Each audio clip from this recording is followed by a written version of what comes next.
We have a ton of ranked games on today's Week 10 slate. Let's get into a few of them, and we begin with a classic SEC rivalry game. It's Florida-Georgia week. James, I'll come to you first. What are you watching for in this game? Kirby Smart versus DJ Lagway. How do you attack the young freshman quarterback? Will you drop back, drop 8, rush 3? Will you line 6 people up at the line of scrimmage, confuse him, try to see if he can figure out who's blitzing and who's not? You saw what they were able to do against Quinn Ewers. They tagged Archman into the game. He got some of it too. So this is a tough defense for a freshman quarterback to go up against.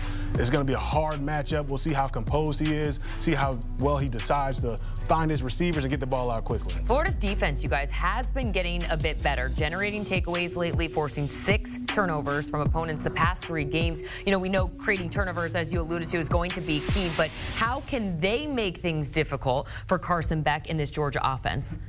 For Florida to Yes, make it for difficult? Florida. Carson Beck has not had a good year. Yeah. We keep talking about this Georgia team as national championship contenders, but it starts with him taking better care of the football. We saw him struggle against Kentucky even though they won the game at Texas, he's had an awful game in that one. So Florida, I think they've got to try to create some pressure, make sure you take away the run game, because no matter what Georgia does, they might throw it for a bunch of yards like they did against Bama when they're trying to come back in that game. They want to try to establish the run. So I would almost try to say, good luck, Carson Beck. Try to beat us, but we are not going to let you beat on the ground. And if they do, if Carson Beck does, you tip your cap and say, that's the guy that we thought was going to be the first-round draft pick. But until you see it, I'm taking away the run game. Yeah, well, I think this is all centered around Carson Beck, and if you can get him to turn the ball over, because he's been prone to turn the ball over a lot this season. And I'll even go a step further, and to Danny's point, the game against Alabama would not have been so lopsided if he did not turn the ball over so early in the game, early and often. Without Carson Beck turning the ball over, Georgia, in my opinion, is the best team in the country. The way they play defense, the way they get after the quarterback,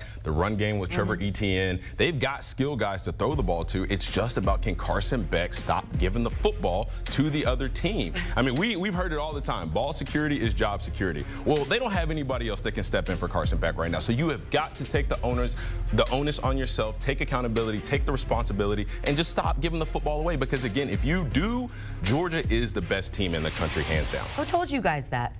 A wise man. A wise man you paid attention to a few times. I think he's also working in the media right now. The rumor has it that Carson Beck's been struggling because he was partying too much with the college football pregame.